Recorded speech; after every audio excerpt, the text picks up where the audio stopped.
Welcome back to today's episodes of Vintage Firearm Series.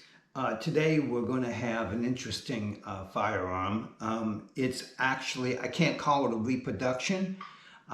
It's not really anything original. So what is it? It's an Ithaca M49. They made these for about 19 years, from about 1960 to 1969.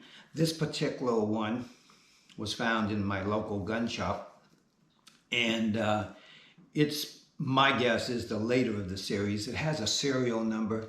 I don't know whether they all had serial numbers or not, but this serial number is suspect for a later version. The original serial numbers for ones that they were putting on guns were much more labor intensive, and this was more of a machine type thing.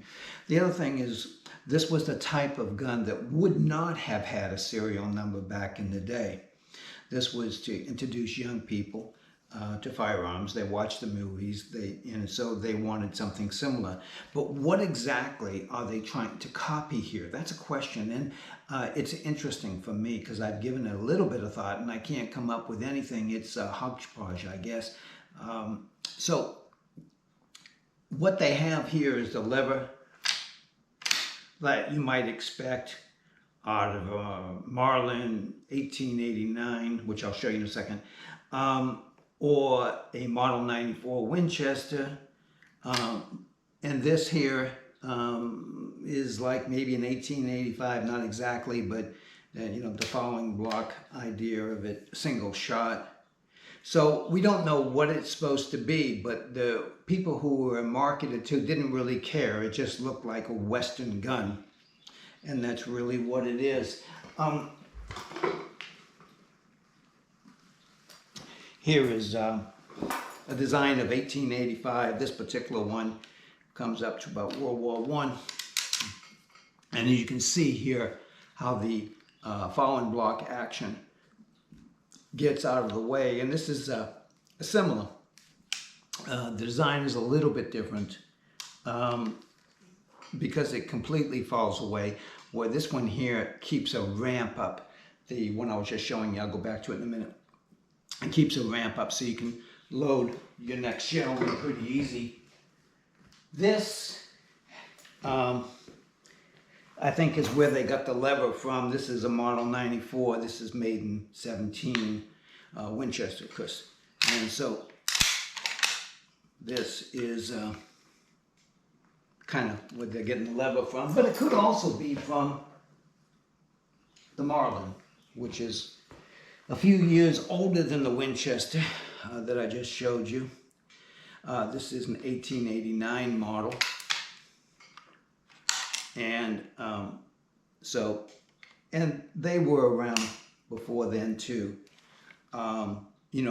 Different designs, but these are just meant as examples of what they might be trying to go. This one is from 1892, the year made, 1889 design.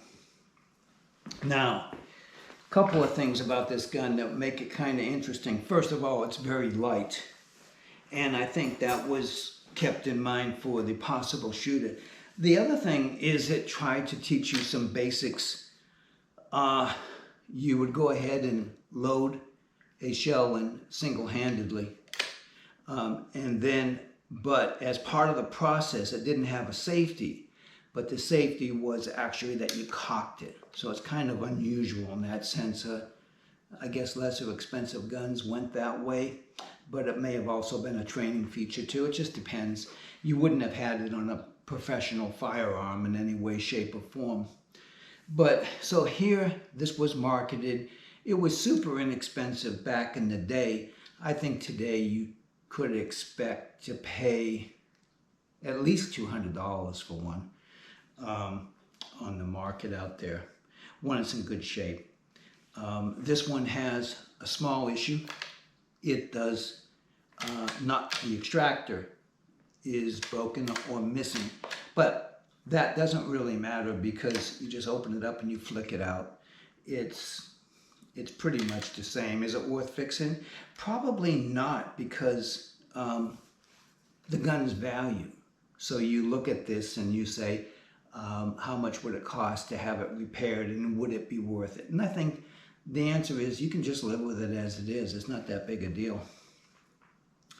And the barrel seems to be in good shape, good strong rifling. Let's go check that out.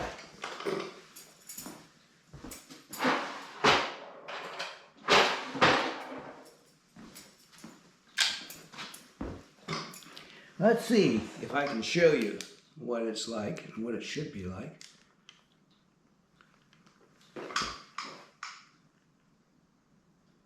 Obviously, if I'm pointing the light at you, there couldn't possibly be ammunition in, so you don't have to duck.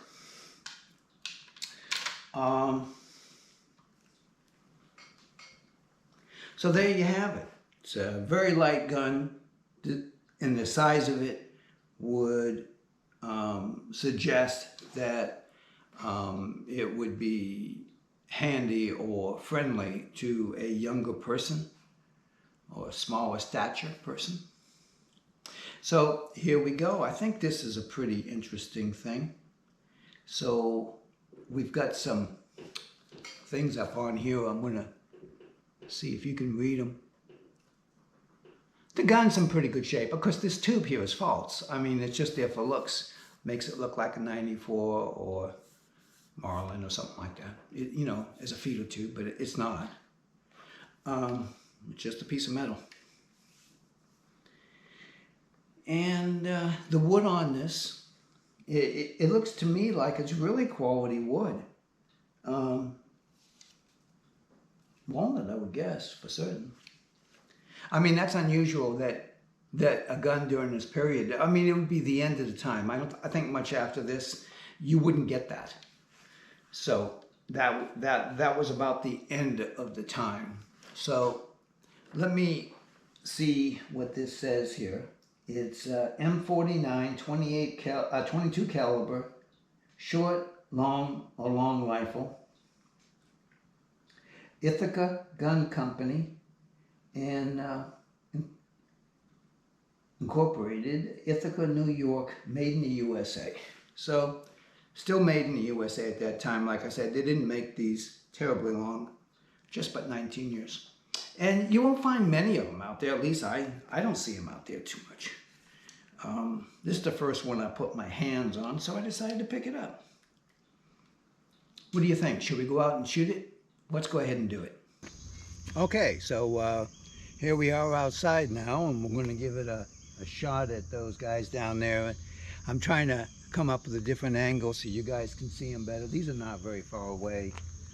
You know, everybody uses wide angles, so they seem like, you know, they're farther away than they are, but this is probably only 30 feet. So we'll take a shot at these, and then we'll put it back behind the rocks up there.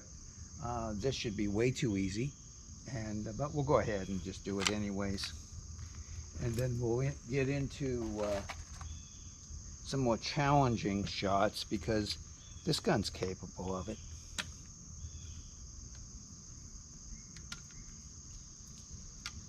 This bullet or not has a little corrosion on it, and maybe I shouldn't keep them out here, huh? Let's try another one.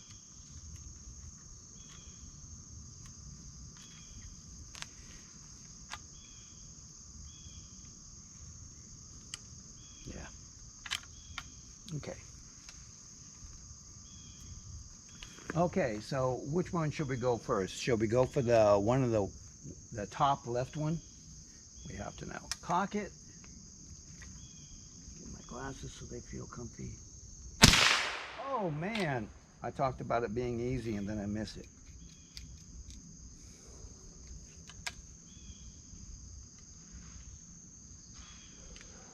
Too sure of myself, I guess. Maybe I should put those up there.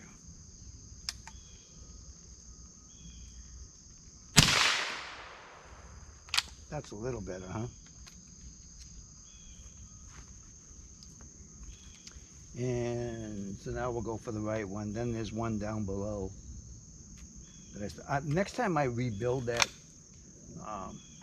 target, you know, I have to rebuild them all the time. So I'm going to rebuild it with a little place on top to put things.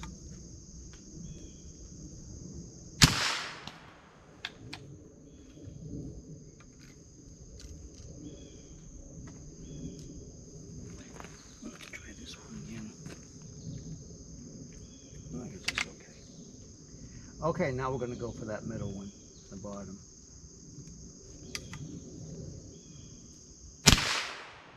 Okay, so those were kind of easy. Flubbed up in the first one, but let's go ahead now. I'm going to put you down. I'm going to set it all up again with some fresh targets, and we'll put it down there by the rocks, because I should be able to get them from there too.